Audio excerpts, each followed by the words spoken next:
សមភូមិបេះលងក្តៅរំ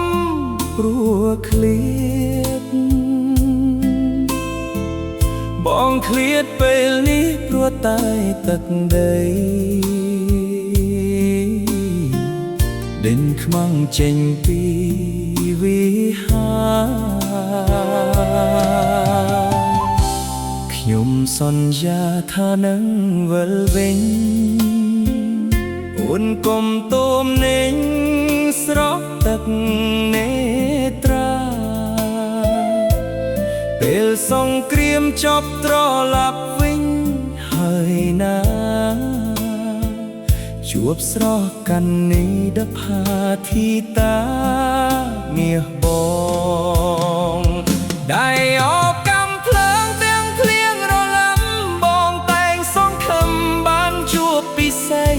បងដឹងពេលមុខត្រូវស្លាប់ឬអីព្រោះគ្រប់មកវ័យសង្ខារមិនទៀងពេលសៀមឈ្លានពានចូលក្នុងទឹកដី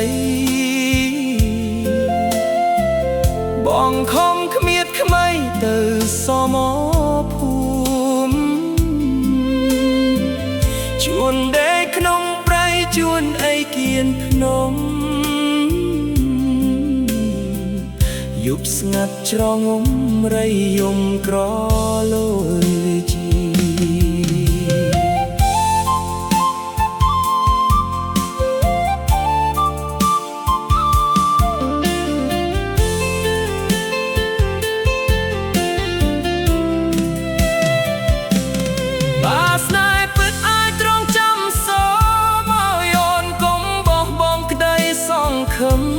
ថ្ងៃដែលបងវិលមកវិញ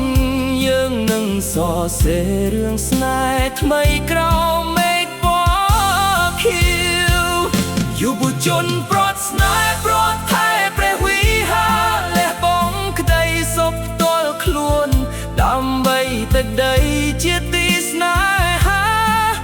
ទោះស្នេហ៍ត្រូវឃ្លាតឆ្ងាយបេះដូងនៃតែស្មោះ